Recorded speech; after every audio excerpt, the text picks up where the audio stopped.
Olá! Começa agora o podcast, ou melhor, videocast, porque tem som e imagem. Então, o videocast que vai contar a história do Grupo Santa Emília, que completa 120 anos. Quem está aqui comigo?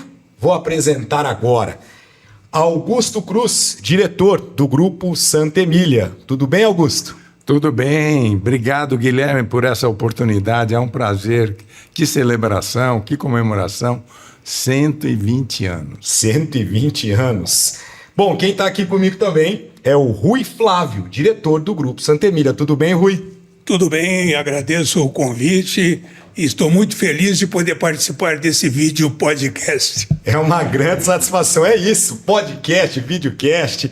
Bom, e ao meu lado aqui, Manuel Barros, também diretor do Grupo Santa Emília. Tudo bem, Barros? Olá, Guilherme, Augusto e Rui Flávio, meus companheiros. É um prazer enorme estar com todos vocês. Muito bom. Então é o seguinte, vamos começar contando um pouco dessa história, né? E tem muita história. Então quem pode começar a contar essa história do Grupo Santa Emília? Já me apontaram o dedinho aqui, ó. Rui, o Rui. E do outro lado também apontaram o dedo. Rui, então vai ficar para você. Começa contando um pouco da história do Grupo Santa Emília. Eu ouvi falar que tudo começou com um alemão que é bastante conhecido aqui em Ribeirão Preto. Tem uma avenida que dá o nome desse alemão. Então vai lá. Eles me indicaram porque eu sou o mais jovem dos dois, né? Na realidade, não era um alemão. O seu Antônio de Ederiksen nasceu em São Paulo, na Praça do Patriarca. O pai dele era alemão. O pai era alemão? O pai era alemão. E a mãe era brasileira. Eles tinham uma fazenda de chá na região do Morumbi, em São Paulo. E o seu Antônio de Ederiksen fez todos os estudos na Alemanha, de onde voltou engenheiro agrônomo. Foi convidado por um parente que tinha uma fazenda em Batatais, isso no começo do século, quando Ribeirão despontava como o maior produtor de café do mundo. Ele foi convidado para restaurar essa fazenda. Saiu-se muito bem. E ele, como tinha uma educação europeia e era uma pessoa muito inteligente, ele percebeu o futuro de Ribeirão Preto. Então, no dia 20 de outubro de 1903, ele, em associação ao seu Johann Ibel, que era um alemão, eles constituíram a de Ederiksen e Ibel Limitada, que é o início do nosso grupo. A de Ederiksen e Ibel explorava uma serraria e tinha uma loja de ferragens. A loja de ferragens, naquele tempo, tudo era importado, nada se fabricava no Brasil. Então, enxada, serrote, então essas eram as duas atividades. É muito interessante na nossa história a chegada aqui a Ribeirão Preto em 1910 do Sr. Manuel Pena. O Sr. Manuel Pena era natural de Areias, no Vale do Paraíba Paulista, era órfão de pai e mãe. Quando viu, atraído pelo Eldorado Ribeirão Pretano, veio aqui com dinheiro para viver um mês. Através de um amigo comum, foi apresentado ao seu Antônio de Ederiksen e começou a trabalhar na empresa. Até que se tornou o braço direito do seu Antônio de Ederiksen e, nos anos 20, o seu de Ederiksen ofereceu sociedade para o seu Pena. Em 1922, o seu Pena, visitando São Paulo, se encantou com os automóveis Chevrolet e trouxe os primeiros veículos para Ribeirão Preto. Então, a primeira concessionária de veículos de Ribeirão, pode-se dizer, foi a de Ederiksen, representando automóveis Chevrolet e Buick. Ribeirão, é preciso dizer que nos primeiros 30 anos do século XX, Ribeirão era uma cidade riquíssima, não só porque detinha o monopólio da produção de café, como porque naquele tempo, não tendo rádio, não tendo televisão, Ribeirão desenvolveu uma vida cultural muito intensa. O antigo Teatro Carlos Gomes, que foi inaugurado no final do século XIX, era de um requinte a toda a prova. Aí havia conjuntos musicais, havia teatro, havia a própria orquestra sinfônica, foi fundada nesse começo. Então, Ribeirão Preto, além da parte de riqueza material, ela tinha essa parte cultural muito desenvolvida. Então, seu Manuel, nesses primeiros 30 anos, nós tivemos 2 problemas seríssimos. Em 1929, houve a quebra da Bolsa de Nova York, acabou com o comércio de café. Em 1930, o Getúlio fez a Revolução, que apiou os fazendeiros, os senhores do café, do poder. Nós tivemos uma sorte muito boa, porque no começo do século XX começou a imigração. Vieram italianos, portugueses, espanhóis, muitos austríacos, que na realidade eles vinham de uma região da Itália que participava do Império Austro-Húngaro. Então, titularmente eram austríacos, mas eram de descendência italiana. Uma das minhas famílias vem desse lugar. E os imigrantes queriam muito vencer na vida. Então, prepararam os seus sucessores. Quando aconteceu essa quebra da hegemonia do café, a cidade tinha já uma geração de descendentes de imigrantes que já estavam trabalhando e labutando pela cidade. Foi nessa época, nos anos 30, que Ribeirão estava numa paralisia total. Uma crise, podemos dizer. Uma crise total. Que o seu Antônio de Ederiksen, que tinha como filosofia retornar à comunidade os benefícios que ele recebia, ele resolveu fazer o edifício de Ederiksen, na rua Álvares Cabral, que foi um dos primeiros edifícios modulares do estado de São Paulo, talvez do Brasil. No térreo eram lojas, 3 andares de escritório, 3 de residência e o grande hotel. Posteriormente, ele fez o prédio de Ederiksen, foi feito com recursos próprios do seu de Ederiksen, e no testamento ele legou o prédio para a Santa Casa. Eu ia falar isso agora, é um negócio muito legal que ele fez. Que até hoje é dona do prédio. Ele também fez o abrigo Ana de Ederiksen, que também doou a Santa Casa.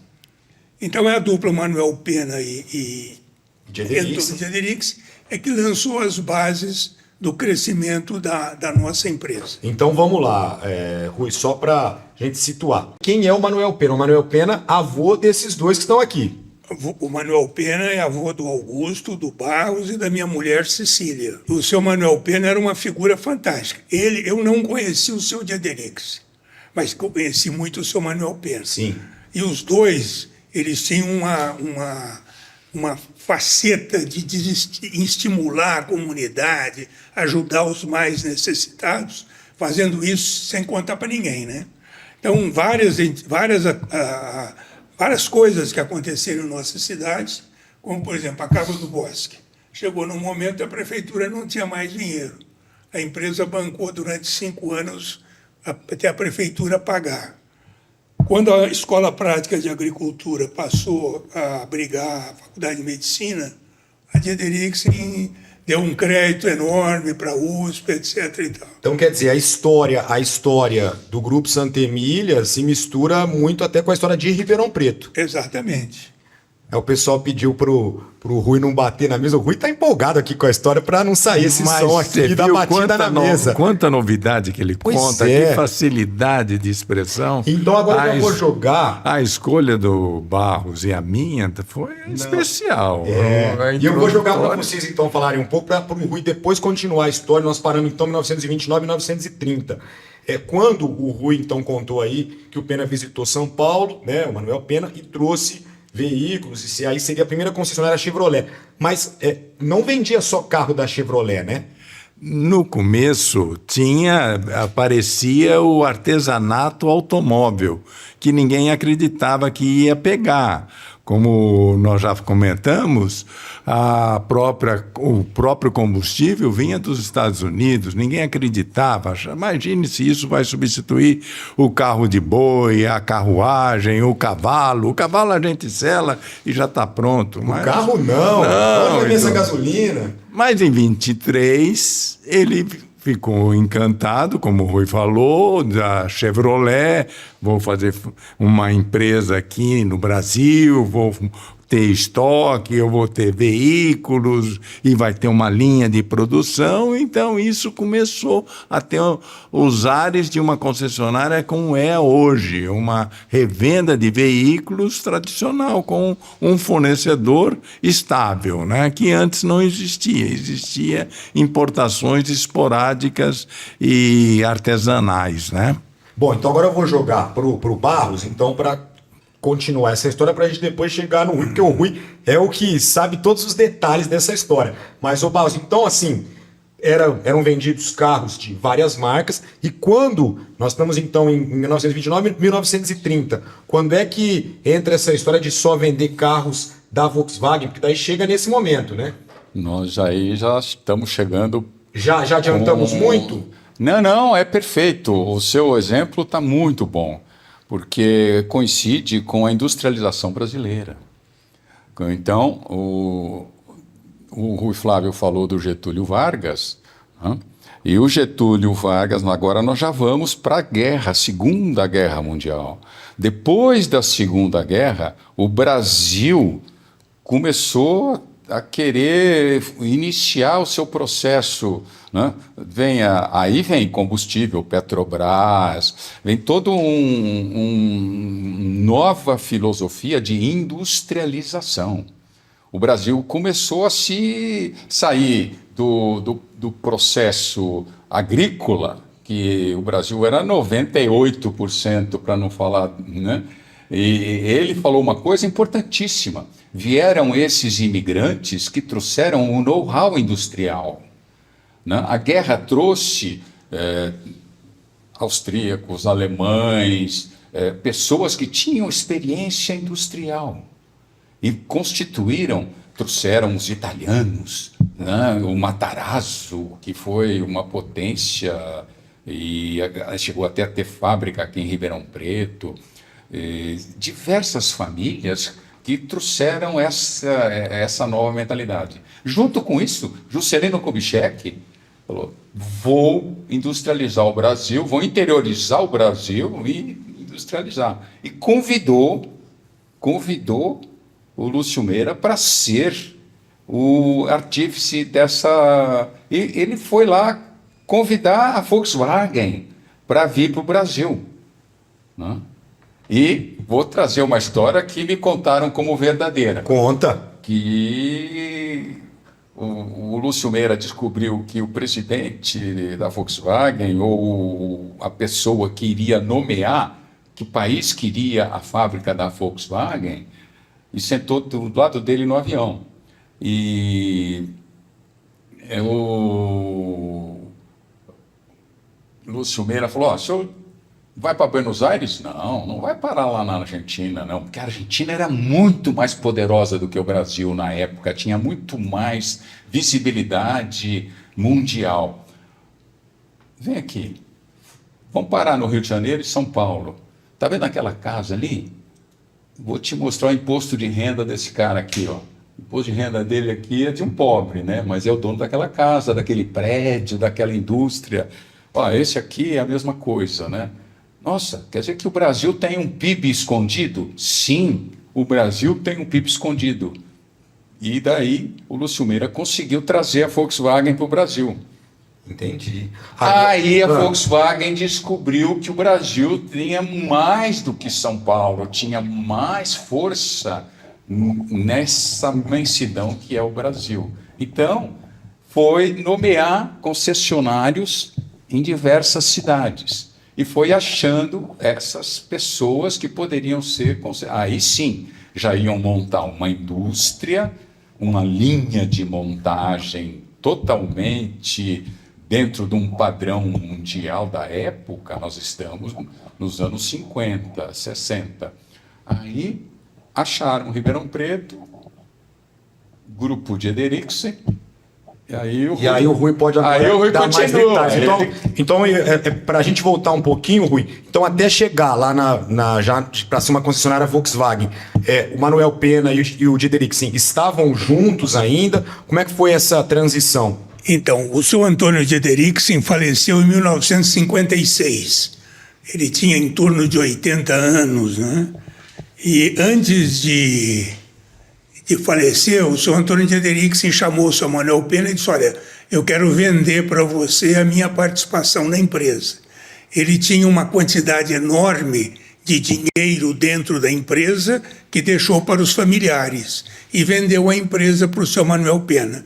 Então, a partir de 1956, o senhor Antônio de Deriksen, que já tinha estado doente e já tinha se afastado, quer dizer, quando o senhor de Deriksen morreu, o seu Pena é que efetivamente tocava a empresa.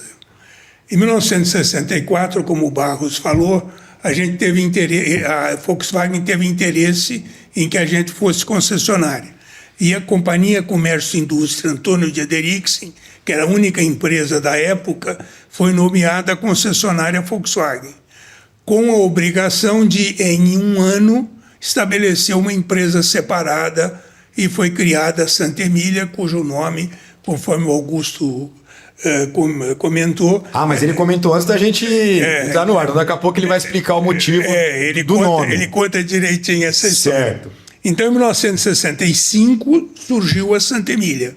Nós somos concessionários desde 64, o que significa que no ano que vem nós completamos 60 anos orgulhosamente representando a Volkswagen na região, na cidade de Ribeirão Preto. Muito tempo também. Bom, então agora sobrou para você, o Augusto, explicar por que o nome Santa Emília, quando então, né, a Companhia Comércio e Indústria de Deriksen se tornou uma primeira concessionária da Volkswagen aqui em Ribeirão Preto. Exatamente. A Emília foi uma pessoa maravilhosa para a formação do Manuel Pena.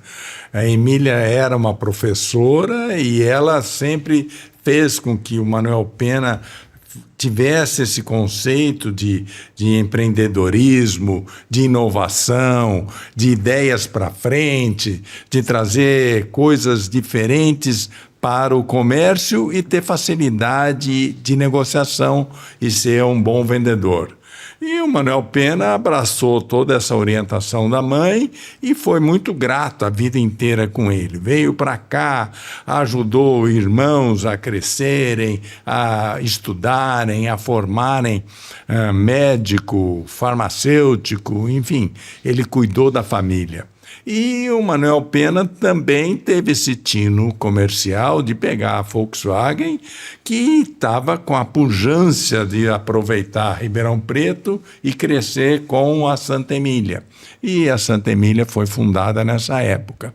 Para homenagear a mãe do Manuel Pena, que chamava-se Emília, nós adotamos o nome de Santa Emília.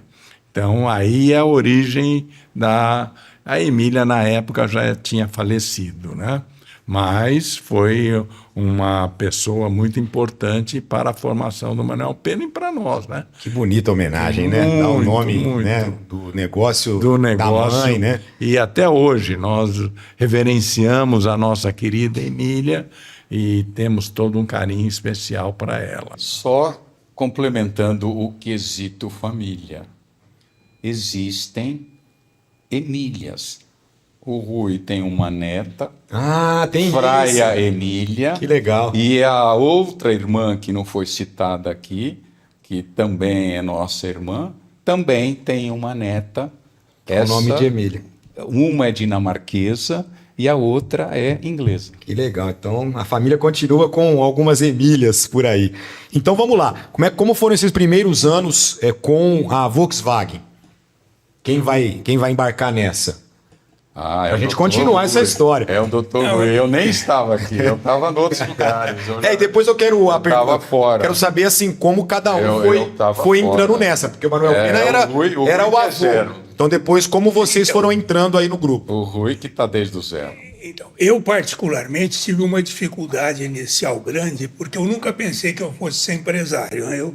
Eu sou advogado formado pela Faculdade de Direito do Largo de São Francisco. Meu pai, meu avô tinham grandes escritórios. Eu fui professor de Direito e acabei ingressando por um pedido, atender um pedido do senhor Manuel Pena. No início, eu não sabia nada do negócio. E eu agradeço muito a Volkswagen ter exigido da gente uma série de coisas, relatórios, demonstrações, acompanhamentos, porque foi essa exigência da Volkswagen que me formou e aos demais e que nos permitiu o crescimento que a gente tem hoje. Então, nós ficamos concessionários Volkswagen. Posteriormente, no início, você não podia ter mais de uma marca. Havia uma lei proibindo. Agora pode. E aí, no momento em que abriu, nós agregamos uma concessionária Toyota. Antes disso, nós agregamos uma concessionária de caminhões. Uma aqui em Ribeirão e outra em Franca, que hoje é comandada pelo Augusto, são comandadas pelo Augusto. Posteriormente, quando a Santa Emília fez 14 anos, nós entramos na Honda, né? Olha só, vocês foram já... Nós trouxemos uma concessionária Honda Motocicletas. A Honda tinha 4 anos de Brasil quando nós ingressamos.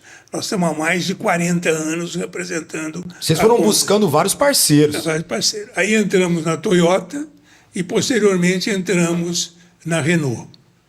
E o Barros tem uns automóveis Honda que ele agregou a motos e o consórcio que tinham ficado para ele naquela repartição societária que nós fizemos. Ô Rui, então esse é o início aí, né, da Volkswagen. E agora, como você falou que era advogado e aí casou com a Cecília. Por isso que você entrou no grupo. Foi. Então esse o motivo de você estar aqui hoje com a gente foi esse aí, de advogado virou um diretor de uma concessionária. Eu advoguei e dei aula de direito por 6 anos.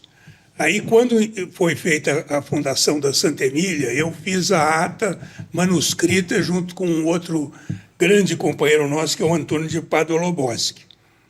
E aí chegou num momento, eu dividia, metade eu era advogado e metade eu tomava conta de uma parte da Santa Emília. E chegou num momento em que eu tive que optar, eu seria advogado, eu seria empresário. E teve algum incentivo assim? O seu Pena estava já bastante idoso, chegando nos 80 anos. O Augusto trabalhava em São Paulo, o Barros também trabalhava em São Paulo. Aí o seu Pena me pediu, eu falei, eu vou assumindo, e acabei assumindo a empresa. Depois eu convidei o Augusto e, posteriormente, o Barros e a Cecília. A Cecília, minha mulher, ela é bióloga, dava aula aqui na Faculdade de Medicina e depois veio para desenvolver a área de recursos humanos do grupo. Fez um trabalho brilhante, recebeu vários prêmios e hoje a Santa Emília é conhecida porque todo mundo veste a nossa camisa. Nós valorizamos demais o nosso pessoal. Aliás, uma coisa que eu não disse e que talvez seja interessante. Claro. Várias pessoas perguntam como é que a gente viveu 120 anos. Essa pergunta eu já estava guardada. Já estava guardada. Mais tarde. São vários as situações e os condicionamentos. Mas eu acho que existem 3 coisas que são fundamentais. Primeiro, nós somos uma empresa voltada para atender o cliente. Quando eu tenho 59 anos de Ederix em Santa Emília.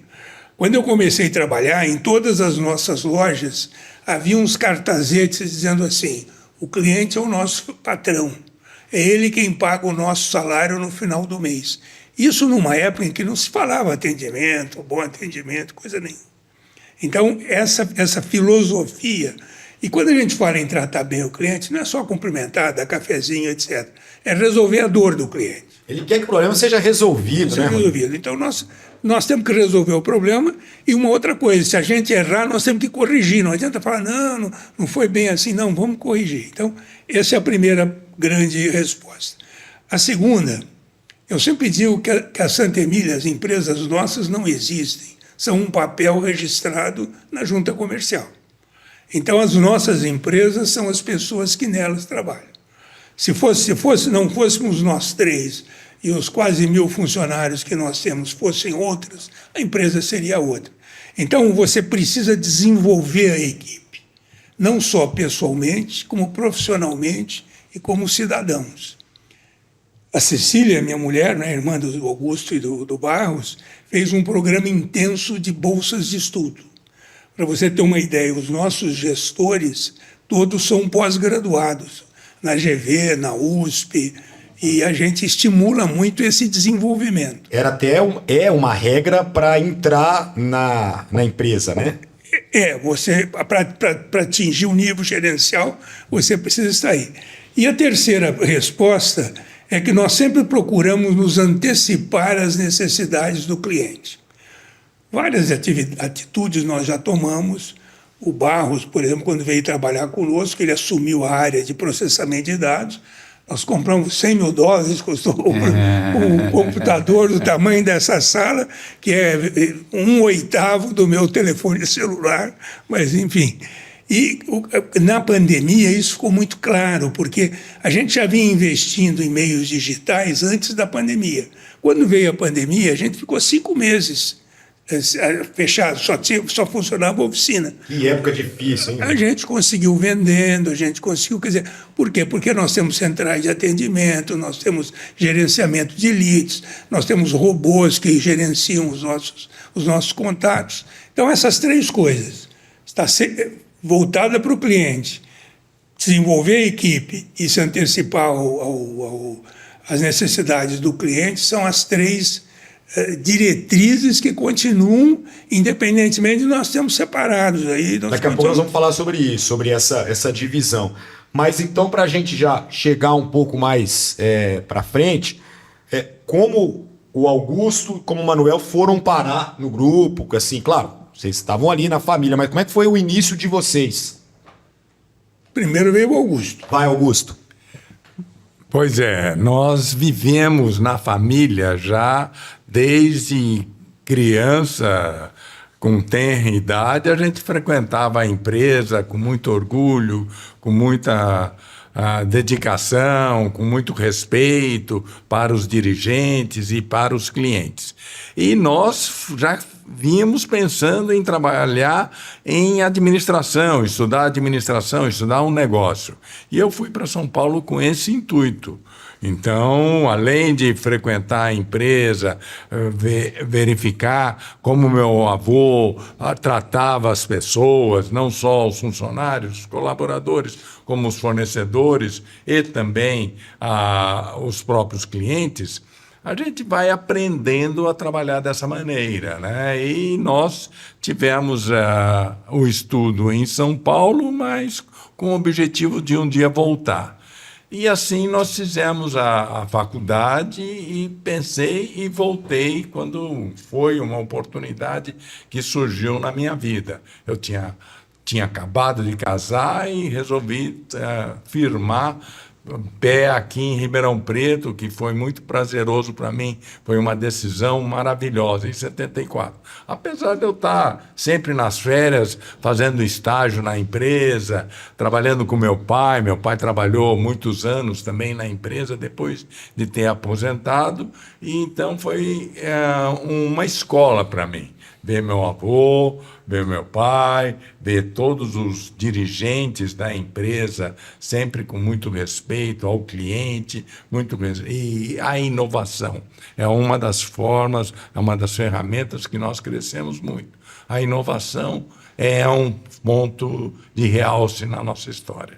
Bom, então agora o Barros vai contar a história também do início, e depois eu quero que de repente o Rui pode contar também um pouco da história da Cecília, porque ela também estava lá, ela não está aqui hoje, mas ela tem que ser falada dela aqui também, né? Vai lá, ô Barros, e o seu início aí no Grupo Santa Emília? Eu conto porque a Cecília entrou junto comigo. É muito fácil. O Augusto veio num primeiro momento, o Rui Flávio já citou que o nosso avô estava envelhecendo, e num período, o Augusto falou do nosso pai, sogro do Rui Flávio, pai da Cecília, e num espaço curto de tempo, 2 diretores pararam de trabalhar, um deles o Manuel Pena, e 2 faleceram. Então, aí o Rui Flávio, e daí? O Augusto já estava aqui. Como é que, num fim de ano, chamou a esposa e o cunhado e falou, e daí? Como é que vai ser esse negócio daqui para frente, né? Um já veio, né? E a Cecília foi consultar o guru dela, que era o professor o Lison, né? Não sei. O nome do professor eu não sei. E eu fui consultar eu trabalhava numa empresa, e eu fui consultar esse que era o presidente, e ele falou, Vai lá. vai, experimenta, se não der, você é competente, né? Trabalhar com família tem dois... Qual que é a regra, né, da família que você estava falando para mim antes? Não, isso aí da regra da família era o Manuel Pena. Ah, o Manuel Pena. Então, negócio, dinheiro e família, cuidado. Dinheiro e família, cuidado. Cuidado. Não, pode dar problema. Então, aí nós resolvemos seguir juntos. Cecília e Manuel nós entramos na mesma, depois desse final de ano aí, viemos para começar. Entendi. Eu morrendo de medo, o Augusto já estava mais mais direcionado. Eu falava assim, não, eu quero. Eu falei que eu nunca queria, né? Falei, não, eu vou para outros lugares. Eu morei na Inglaterra, morava em São Paulo, tinha meu apartamento. Tava tranquilo. Vida muito leve, vida solteiro, boa. Né? Mas não teve jeito. Vim morar com a mamãe e com o vovô. É perigoso, né? Que esse cara com 30 anos, mais de 30, vem morar com a mamãe e com o vovô? É estranho. Cuidado, isso aí pode dar meio... perigoso. É meio perigoso. Mas deu muito certo. Nós trabalhamos muito tempo juntos. Nós estamos aí falando em 77, 78. E daí para frente... fomos juntos até 94. Entendi. Em 94 teve a divisão, né? Nós fizemos isso que o Rui começou a falar. Daqui a pouco. O Rui falou direitinho que já era quando os filhos dele começaram já a ficar maiores e já universitários ou terminando a universidade. E daí? Como é que vai ser? E daí para frente? A gente precisa pensar no futuro. Vamos fazer um acerto societário e, como eu falei, os meus primos ficaram com 2 lojas de World Tênis e imóveis e cada um de nós ficou com uma parte operacional também. Bom, daqui a pouco vamos falar sobre essa divisão, né? Porque é algo curioso, mas... eu quero só mais uma vez reforçar, mas aí eu vou pedir para o Rui falar. Ô Rui, você seguiu junto nesse começo com a Cecília, ela estava do lado de vocês também, ajudando no que era preciso. Como é que foi? A Cecília é uma pessoa muito inteligente e muito dedicada, né? A experiência dela como professora de fisiologia é o Covian, né? Lembrou. É o Covian. Na faculdade de medicina, ela tinha uma experiência muito grande. Quando ela veio trabalhar conosco, nós percebemos que era preciso dar um aumento à dimensão de preparação do nosso pessoal. E a Cecília fez 2 trabalhos. Ela assumiu recursos humanos e ela montou um programa em que ela ia trabalhar no setor que ela estava desenvolvendo. Eu me lembro que ela trabalhou durante muito tempo vendendo carro usado. Nós não tínhamos carro usado. Carro usado era uma coisa que concessionária não vendia. E ela começou esse trabalho, se envolveu, depois se envolveu em outros setores da empresa e ela sempre trabalhou conosco. Quer dizer, a parte de recursos humanos a gente deixava para que ela tocasse. E ela tocou muito bem. Infelizmente, quando chegou a pandemia, nós ficamos 2 anos e meio sem ir a Santa Emília. A verdade foi essa, fiquei fechado na minha casa. E os nossos filhos já tinham uma experiência, porque eles já trabalhavam há tempos. Então, nós contratamos, e vocês também posteriormente fizeram isso, nós contratamos a Fundação Dom Cabral e preparamos a nossa saída do negócio. Entendi. Principalmente a do negócio que eu administrava. Então, a Cecília nos ajudou muito nisso.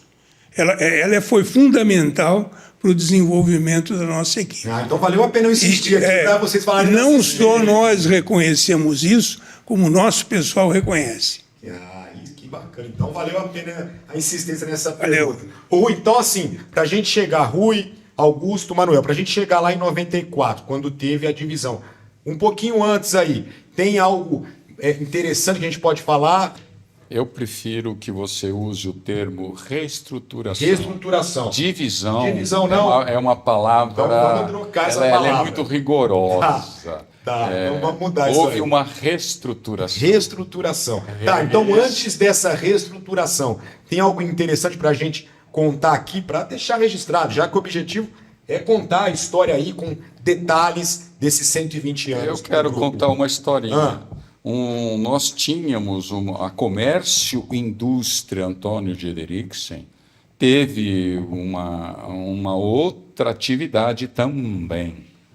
Materiais de construção, de Ederiksen, materiais de construção. O Rui contou no começo que vendia enxada, era isso. Então, na sequência, o enxada, ele seguiu, ele estava lá em 1910. Sim. 1900. Seguiu então mais pra Nós frente. continuamos nos anos entendi. 40, 50. O Manuel Pena, ele era ferragens, ele tinha um know-how de ferragens lá no Vale do Paraíba. Ele veio para cá e já tinha 22 anos. Dos 14 aos 22, ele trabalhou em lojas, comerciante. Quando ele veio para cá, que o Rui contou que ele tinha um mês do salário, um mês no bolso para sobreviver, né? Ele tinha só isso, daí arrumou emprego e continuou com o seu Antônio de Ederiksen, né?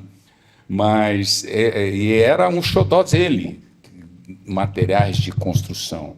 O ramo de automóveis era uma coisa recente, era uma coisa que não tinha essa dimensão que tem hoje, né? Hoje a gente fala de carro elétrico, carro híbrido, todo mundo entende. Naquela época era carro de boi. Mas o Augusto explicou bem. Ninguém acreditava. O Augusto sumarizou a visão das pessoas. Você pega a fotografia antiga de Ribeirão Preto até os anos 40, você pega mesmo os anos 50, né? A frota dos anos 50 no Brasil era ridícula, era uma coisa mínima, né? Então a gente hoje tem avenidas enormes, asfalto, ponte, viaduto, né? Aqui nós estamos na ponte. Então a cidade era diferente, era uma coisa, e o deslocamento era de bicicleta, a pé, né? Cavalo, Bem carro diferente. de boi. Por isso o Grupo Santa Emília começou Materiais a de vender mobilidade, construção. né, Rui? Aí depois entra o segundo. Tá, então algo mais interessante para a gente falar antes dessa reestruturação, Rui, Augusto. Não, é interessante ver Ribeirão Preto também, né? A gente vê até a situação hoje de mobilidade, a mudança que nós estamos tendo nessa nova gestão da prefeitura, está fazendo com que nós vendemos agora um lote grande de ônibus mais modernos. Então, nós estamos entregando, a Santa Emília está entregando ônibus para a cidade, aproveitar toda essa mobilidade que está acontecendo. Ônibus com ar-condicionado, Wi-Fi. Com um elevador para cadeirante, coisas novas de top de linha. E nenhuma cidade do Brasil teve o investimento que está tendo aqui. Bom, então vamos para essa reestruturação. Como foi essa reestruturação? Por que vocês decidiram fazer a reestruturação lá em 1994? Estava chegando muita gente na família? A família estava chegando aos 18 anos, 20 anos, quer dizer, então estavam estudando e virão. Será que não virão? O que nós temos que fazer? A gente já tinha feito aquele acordo de formar numa universidade, morar no exterior. Aí, por que a gente não divide? Vamos reforçar então isso aí, Rui. Qual era o critério para chegar no Grupo Santa Emília? Os nossos Herdeiros. Os nossos herdeiros. Os herdeiros. Os nossos herdeiros teriam que estudar numa faculdade, numa universidade, morar um ano no exterior e trabalhar pelo menos 5 anos num grupo maior que o nosso. Se ele não tivesse passado por isso, ele não teria condição de trabalhar. Os meus filhos, todos eles passaram por isso, à exceção da minha filha, que mora na Dinamarca, nunca veio para cá, formou-se na USP, foi para a Dinamarca, etc. e tal. O meu filho mais velho tem uma filha, a Manuela, que é minha neta mais velha, que começou a trabalhar conosco. A Manuela formou-se em administração de empresa, fez pós-graduação no INSPER, fez um mestrado na Espanha, onde morou 1 ano, trabalhou durante 4 anos e meio no departamento de marketing da Natura e agora está trabalhando conosco.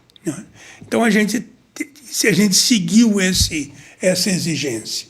E a separação, eu acho que foi interessante, porque o que acontece é o seguinte, por mais harmonizados que nós trabalhamos juntos mais de 50 anos, é muito simples.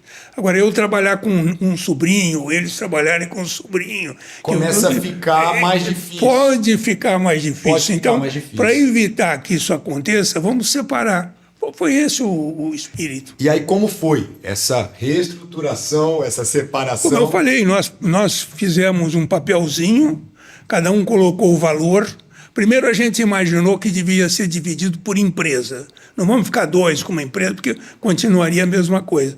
Qual é o valor dessa empresa? Chegamos a um acordo, os ajustes foram, dar um pouco mais aqui, outro ali e tal, chegamos à conclusão. E a partir daí, cada um tocou o seu grupo.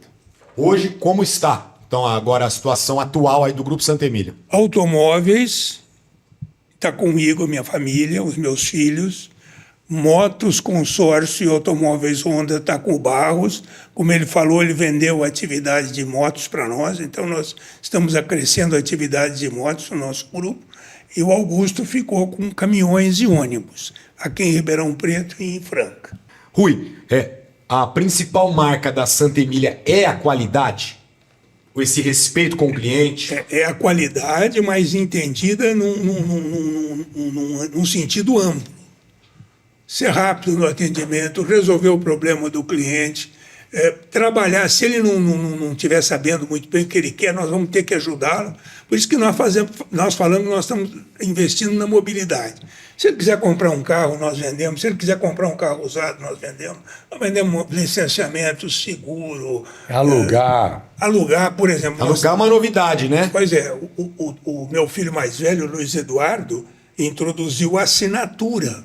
Nós fazemos uma média de 80 assinaturas por mês. É um número expressivo. Esse negócio está bom, então. Pois é, entendeu? Então, eu quero alugar. Se ele quiser alugar, nós alugamos o carro, né? Então, você tem que ter isso.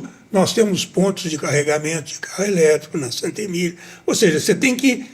A qualidade tem que ser nesse sentido amplo de atender às necessidades do cliente. Muito bem. Tá, então agora eu vou passar essa pergunta aqui. Vou começar com o Augusto, para o Rui tomar uma aguinha ali. Augusto Cruz, o que vocês pensam para o futuro? São 120 anos. E aí, o que vem pela frente? Esse ano, a Volkswagen lançou o Euro 6. É um caminhão com uma tecnologia embarcada muito grande. Não só o caminhão, como o ônibus também. E existe uma conversa do motorista junto com a fábrica, junto com o concessionário, junto com a Santa Emília, junto com o vendedor, para evitar dores dele, e nós já temos mais conhecimento do produto. Essa negociação que a gente tem eletronicamente, esse acompanhamento constante, isso a gente tem feito já com toda a equipe. Então, esse trabalho a gente tem desenvolvido técnicas para que todos eles, do Departamento de Assistência Técnica, como o Departamento de Vendas, como o Departamento de Peças, possam acompanhar o cliente desde quando ele está sendo iniciado um problema no veículo dele, seja ônibus ou caminhão. Então, esse desenvolvimento tem sido feito pela Janaína com muita preocupação para que isso seja implantado em todas as áreas que a gente faça. Essas ideias de comunicação com tecnologia embarcada é muito importante para que a gente já reúna as informações quando o veículo surge com algum problema. Hoje nós temos caminhões aqui na antiga usina Santa Elisa, na Raizen, um veículo que anda sozinho. Coleta, Que beleza, hein? coleta a cana-de-açúcar, já vai separando, faz o plantio, tudo de maneira sem o motorista ter que trabalhar, né?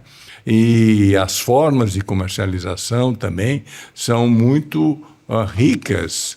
Hoje em dia, nós temos o consórcio crescendo muito no nosso segmento. Temos também essa maneira de fazer o aluguel do caminhão ou fazer o ônibus também.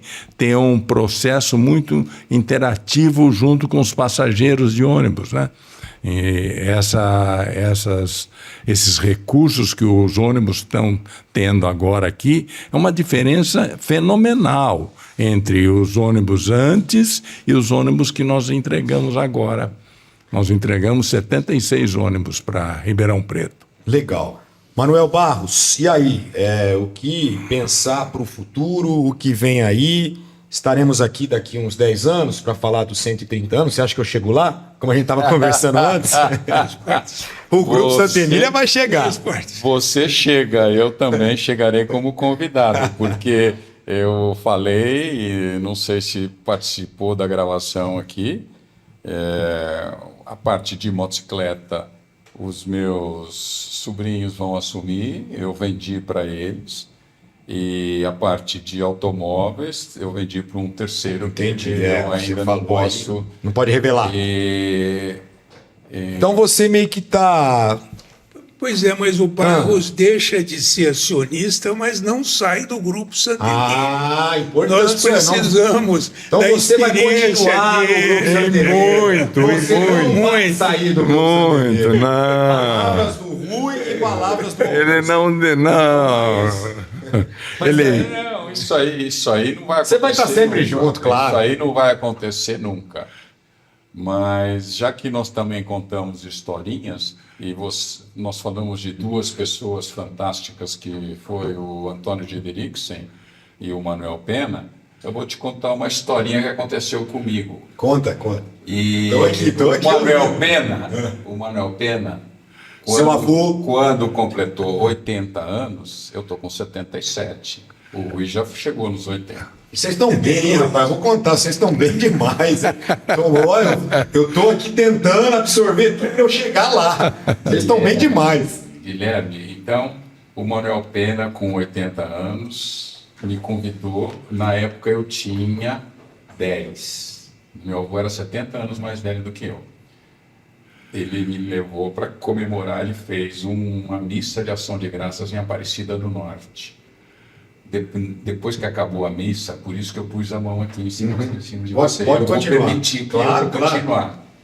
Ele pôs a mão aqui, eu estava sentado do lado dele, ele falou assim: você é um bom menino, você é estudioso, eu sempre gostei muito, é verdade, eu sempre adorei estudar, até hoje, né? E continue, estudo é muito importante, o estudo vai te levar para frente. Ele levantou o segundo dedo. Trabalhe bastante. O trabalho tem que te dar satisfação. Você tem que aprender a trabalhar bem e te dar satisfação. Levantou o terceiro dedo. Cuide da sua família. 3 pilares. Calma. Tem mais quarto? Tem mais Eu já tava... Você não perguntou o que eu ia fazer? Então vai lá, e o quarto? Não esqueça dos pobres. Que legal. A caridade. Muito bom. É de arrepiar. Então agora eu vou para o Rui, para a gente já ir partindo para o nosso encerramento aqui dessa história de 120 anos do Grupo Santa Emília. E aí, Rui, essa pergunta que você fez para os seus filhos e agora eu faço para você. O que você pensa para o futuro? Bom, a gente tem uma perspectiva interessante, que é essa mudança para o carro híbrido, para o carro elétrico, né? Esse é um tema um pouco controverso, porque, por exemplo, o país que mais vende carro elétrico é a China, 10 milhões de carros por ano, mais ou menos. 70% da eletricidade da China vem da queima de carvão, que polui mais do que os motores. A Europa, ou ela planta cana ou outro produto, milho para fazer combustível, ela planta comida. Então, nos Estados Unidos, agora está começando o carro elétrico. A coisa vai se desenvolver de maneira um pouco desigual, de acordo com o continente. O Brasil tem uma posição privilegiada, porque somente 6% da energia que nós poluímos é suja. 94% que nós produzimos é limpo. Hidrelétrica, eólica, tal. Então, o Brasil tem uma grande vantagem, que é o etanol, né? O etanol polui muito pouco. E agora as fábricas porque hoje no Brasil somente a Toyota tem veículos híbridos com motor a etanol, porque todos os outros são motor a gasolina. E os fabricantes nacionais estão todos se encaminhando para essa motorização a etanol. Eu, particularmente, acho que a solução é o hidrogênio. Por quê? Porque nós temos 150 anos de tecnologia do motor a combustão. Se eu puder usar um combustível, obviamente vai ter que fazer umas adaptações, mas se eu puder usar um combustível que não polui, eu não abro mão desse passado. O carro elétrico é muito recente. Por exemplo, com essa onda de calor aí que deu na Europa, os carros perderam 40% da capacidade de funcionar. Tem carro pegando fogo, quer dizer, eu não estou sendo contra, mas é uma tecnologia muito nova. Então, nós temos que nos preparar para isso. A filosofia que os meus filhos têm hoje, que é a que eu aprovo no Conselho, nós temos que continuar crescendo. Compramos as motos do Barros, estamos negociando uma marca chinesa, tentamos pegar uma marca, mas infelizmente não deu certo. E aí nós temos que crescer, nós não podemos parar nesse tamanho. Então, a ideia é crescer. Para crescer, o que você precisa? Você precisa de gente. Precisa treinar o pessoal, ter gente motivado, porque por mais pessoas que a família tenha, você precisa de gente a nível gerencial, diretor, gerente, etc. Então, a perspectiva nossa é crescer. É o que nós imaginamos para o nosso grupo, o nosso setor do Grupo Santa Emília. Muito bem, então é isso. O Grupo Santa Emília completa 120 anos e vai crescer. Esse é o objetivo. Augusto Cruz, muito obrigado pela participação, dividir com a gente esse momento. E pode falar então um pouquinho para a gente encerrar e depois eu vou passar a palavra para o Rui e para o Manuel também. Eu quero dar um depoimento aqui da minha felicidade de ter trabalhado com o Manuel, com o Rui, com a Cecília, com o Manuel Pena um pouquinho que eu trabalhei. Foi muito gratificante. São pessoas maravilhosas, eu cresci muito, eu só tenho que olhar esse passado maravilhoso. E olho para frente, porque vejo uma gestão na Santa Emília de maneira vigorosa, alegre, contente, amistosa e que está dando muitos bons resultados. Eu agradeço essa oportunidade e parabéns pelo programa. Obrigado, Augusto Cruz, diretor do Grupo Santa Emília. Manuel Barros, diretor do Grupo Santa Emília também, muito obrigado pela participação. Eu que agradeço. Domo arigato. Obrigado. Rui, Flávio, então, para a gente encerrar, você vai ser o último então a falar aqui com a gente. Obrigado pela participação, aprendi muito com vocês aqui, foi muito legal, obrigado, viu? Muito obrigado. Eu tenho 2 agradecimentos. Um é por ter sido convidado para participar desse evento. Foi muito interessante. Eu também aprendi muito. Eu acho que é importante a gente participar sempre de coisas novas, porque você vai abrindo a imaginação, a ideia. Em segundo lugar, eu queria deixar claro o que o Augusto já falou. É um privilégio para mim ter trabalhado com o Augusto, com o Barros e com a Cecília, assim como é com os meus filhos, etc. Eu não só agradeço esse privilégio para eles, como também agradeço a amizade que eu sempre recebi deles. Como o Barros falou uma historinha, eu ganhei uma caneca de uma neta minha dizendo assim: vovô, você conta ótimas histórias. A mãe do Augusto e do Barros, dona Nice Pena de Barros Cruz, que morreu na provecta idade de 98 anos, perfeitamente lúcida, morreu de velha, tá? Quer dizer, Morreu de velha. morreu, sim, acabou, como a gente costuma dizer. apagou. Foi de repente. Ela, quer dizer, foi... Não, de mão Não, dada com os olha filhos, só. felizona. Ela teve que ficar 2 anos na cama porque ela quebrou o fêmur. É um perigo para os idosos. Queda é um E negócio ela ruim. ficou 2 anos, mas manteve, como o Rui está falando, lucidez. E ela escolheu morrer depois do aniversário da irmã dela, quando ela completou a irmã 90 anos. A irmã foi lá, contou a história, as duas ficaram de mão dada. E depois ela falou assim: agora eu posso morrer, minha missão acabou. Cumprida. Que história, hein, Rui? E a dona Anice, ela fez durante muitos anos, até quando ela ficou doente e ia de cadeira de rodas, ela fazia um almoço toda quinta-feira para quem pudesse ir da família. Open house. E amigos. Amigos da casa e tal. Então a gente ia almoçar lá, encontrava, batia papo, os cunhados, os sobrinhos. Juntava todo mundo. Juntava todo mundo, era uma coisa fantástica. Então essa visão familiar, o Augusto continua. Todo sábado ele convida a gente para ir à casa dele. Que legal, almoçar. E a É gente, difícil ver isso hoje em famílias, né? a gente é uma oportunidade de a gente estar sempre juntos. Então, Sim. eu acho que a nossa família, ela se caracteriza pela amizade, pelo respeito e pela vontade de ajudar, né? Então, eu acho que eu agradeço muito a eles por fazer parte dessa família.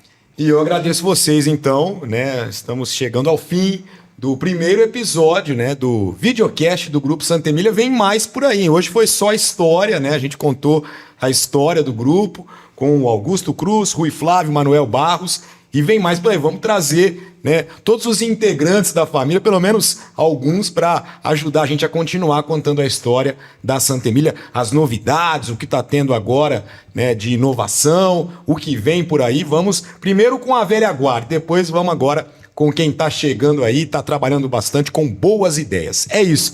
A gente fica por aqui e até a próxima. Tchau, tchau.